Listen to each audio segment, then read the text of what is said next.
नमस्कार दोस्तों, स्वागत है आपका। आज हम बात करेंगे ना ही चोर की और ना ही सिपाही की, ना ही लायबिलिटीज़ की और ना ही एसेट्स की।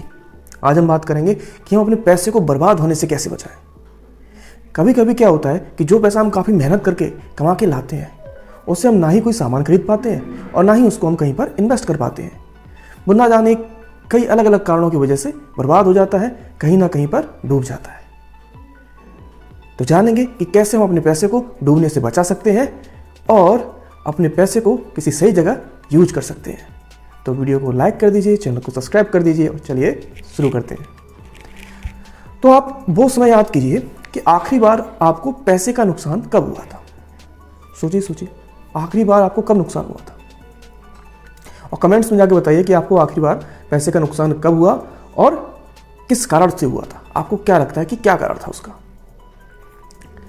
उदाहरण के लिए मान लेते हैं कि आपने एक बैंक में अकाउंट खुलवाया और आपने एक एटीएम कार्ड इशू करवाया। एटीएम कार्ड मिल जाने के बाद आपने अपना ऑनलाइन पेमेंट के लिए अपना पेटीएम, फ़ोनपे वगैरह सेटअप कर लिया। कभी कभी क्या होता है कि ऑनलाइन जो फ्रॉडस्टर्स हैं, जो धोखेबाज लोग हैं, वो कई तरीक़ों से आपका पैसा चुराने की, हड़पने की कोशिश करते हैं। तो जैसे उदाहरण के लिए आपने कोई सामान आप बेचना चाहते हैं, मान लेते हैं मोबाइल आप बेचना चाहते हैं, आपने OLX पर एक ऐड डाला और आपने जानबूझ के आपने सोचा थोड़ा सा अच्छा प्राइस डाल देते हैं। 5,000 का मोबाइल आप बेचना चाहते थे, आपने 5,000 की बजाय 6,000 रुपये डाल दिए। जैसे ही आपने अपना ऐड डाला, उसके 24 घंटे के अंदर अंदर आपको कुछ लोगों के मैसेज आ गए, कुछ की कॉल आ गई कि मैं आपका मोबाइल लेना चाहता हूँ और आप बताइए कि पैसे कहाँ सेंड करने हैं, कहाँ मुझे पैसे भेजने हैं। उसने आपकी UPI ID मांग ली आपसे। आपने UPI ID बता दी क्योंकि UPI ID पे वो आपको पैसे सेंड करेगा। उसके 1 घंटे के बाद आपको कॉल आती है और वो आपसे बोलता है कि मैंने आपको पैसे भेज दिए हैं। लेकिन आप जब देखते हो अकाउंट तो पैसे नहीं आए, तो आप उससे बोलते हो नहीं, पैसे नहीं भेजे हैं। तो वो कहता है कि आप अपना फ़ोन पे या फिर पेटीएम ओपन कीजिए और उसमें वो आपको एक रिक्वेस्ट दिखाता है कि देखो वो रिक्वेस्ट आई है, उसको आप जैसे ही एक्सेप्ट करोगे तो पैसे आपके अकाउंट में आ जाएंगे। और जब आप ऐसा करते हैं, जैसे ही आप उसको एक्सेप्ट करेंगे, अपना पिन डालेंगे, वैसे ही आपके अकाउंट से पैसे गायब हो जाएंगे। क्योंकि कभी भी पेमेंट अगर आपको रिसीव करनी है तो उसके लिए कभी भी ना तो OTP की ज़रूरत होती है और ना ही पिन की ज़रूरत पड़ती है। कभी भी अगर आप पैसे रिसीव कर रहे हैं तो आप अपना UPI ID दे दें या फिर अपना अकाउंट नंबर और IFSC कोड दे दें। इतना पर्याप्त है आपको पैसे रिसीव करने के लिए। और इसके अलावा अगर आपसे कोई कुछ मांगता है तो आप समझ लीजिए कि वो धोखेबाज है, वो आपसे फ्रॉड करना चाहता है और उसका कोई उद्देश्य नहीं है। इसलिए अगर कई लोगों का इस तरह से पैसा गायब हुआ है, कई लोगों को इस तरह से नुकसान हुआ है, और इसका मेन कारण रहता है कि आपको जानकारी नहीं होती है कि किस तरह से पैसा रिसीव करना है और किस तरह से पैसे को भेजना है।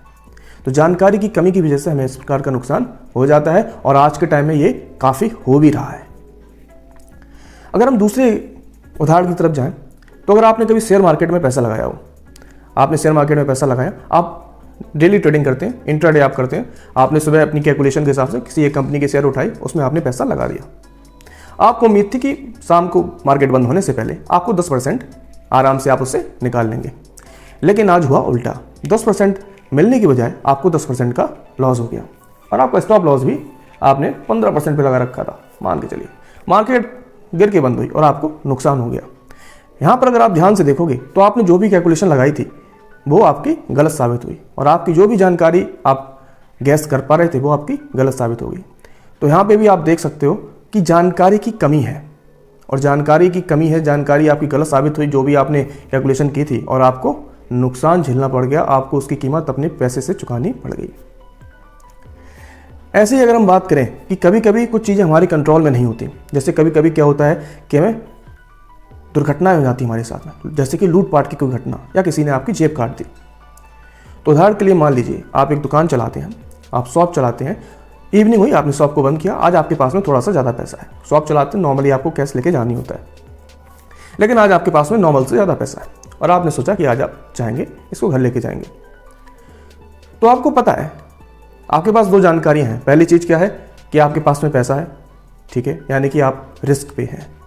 अगर किसी चोर को या किसी गुंडे बदमाश को इस चीज़ की जानकारी हो जाती है तो आप रिस्क पे हैं, इसमें कोई भी कंफ्यूजन नहीं है। दूसरी चीज़, आपको इस बात की भी जानकारी होगी कि जिस एरिया में आप हैं वहाँ पे कैसा माहौल है, किस तरह के लोग रहते हैं और किस तरह की घटनाएं वहाँ आए दिन होती रहती हैं। इसके बावजूद आप अपनी जानकारी को लापरवाही में ले जाते हैं, और आप खुद से ही जाने का, अकेले जाने का निर्णय करते हैं।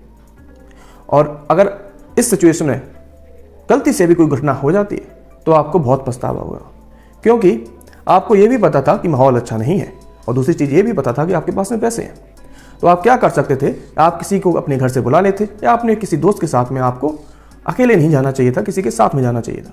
तो अगर आप ऐसा करते तो इस केस में भी अगर दुर्घटना होती तो आपको अफसोस नहीं होता, क्योंकि आपके पास जो जानकारी थी उसके हिसाब से आपने सही से निर्णय लिया। आपने कोई भी लापरवाही नहीं की, किसी भी जानकारी को आपने हल्के में नहीं लिया, कोई भी किसी भी तरह की गलती आपने अपनी तरफ से तो नहीं की।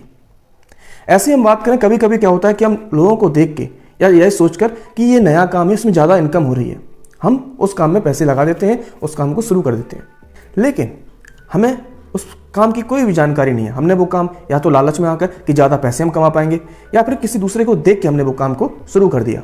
अब जब हम काम को शुरू कर देते हैं, धीरे धीरे उसके बारे में जानकारी होती है, तो हमें पता चलता है कि जो हमने उम्मीदें लगा रखी थी पैसे को कमाने की, ऐसा यहाँ पे कुछ भी नहीं होने वाला। आप यहाँ पे अगर काम करोगे तभी पैसा आएगा और मार्जिन भी काफ़ी कम है।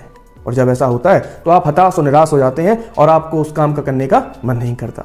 और ज़्यादातर समय ऐसा होता है कि आपको जो आपने पैसा लगाया है या तो वो डूब जाता है, या फिर आप उसको किसी दूसरे को बेच के आपको घाटा झेलना पड़ता है, आपको नुकसान होता है। इसलिए बहुत ज़रूरी है कि अगर आप कोई भी नया काम करने जा रहे हैं तो आप इतना पैसा लगा रहे हैं तो ज़रूरी है कि थोड़ा सा उसके बारे में जानकारी ले लें। आधा 1 घंटे रोज, 1 घंटे रोज, हफ्ते 2 हफ्ते, महीने भर उसके बारे में जानकारी इकट्ठी करें, उसके बाद ही पैसे लगाएं। क्योंकि पैसे आपके हैं, आप जब चाहेंगे तब आप उसमें लगा सकते हैं। लेकिन एक बार अगर आपने उसमें पैसे लगा दिए फिर वो रिस्क में है, फिर वो आपकी मेहनत से ही निकलेंगे। अगर मेहनत नहीं की तो उनका डूबना भी निश्चित है। इसलिए ये बहुत ज़रूरी है कि जब भी हम कोई काम करने जा रहे हैं या जो भी हम निर्णय ले रहे हैं, उससे पहले हम उस चीज़ की जानकारी करें। जब भी हमें जानकारी का अभाव होगा या हमारे पास जो जानकारी है उसका हम सही से उपयोग नहीं करेंगे, उसको लापरवाही में लेंगे, तो हमें पैसों का नुकसान होना है, हमारे पैसे बर्बाद होने हैं, उनमें आग लगनी निश्चित है। इसलिए ये बहुत ज़रूरी है कि हम पूरी जानकारी के साथ में और पूरी सोच समझ के साथ में अपने पैसे का निवेश करें, अपने पैसे का देख रेख करें, उसका उपयोग करें। और जब भी आप ऐसा करेंगे तो आप अपने पैसे को, अपनी मेहनत से की हुई कमाई को डूबने से बचा पाएंगे, बर्बाद होने से बचा पाएंगे और उसमें आग लगने से बचा पाएंगे। आशा करते हैं आपको वीडियो अच्छी लगी होगी। कमेंट्स में जाइए, बताइए वीडियो आपको कैसी लगी। दोस्तों के साथ वीडियो को शेयर कीजिए। बहुत बहुत धन्यवाद।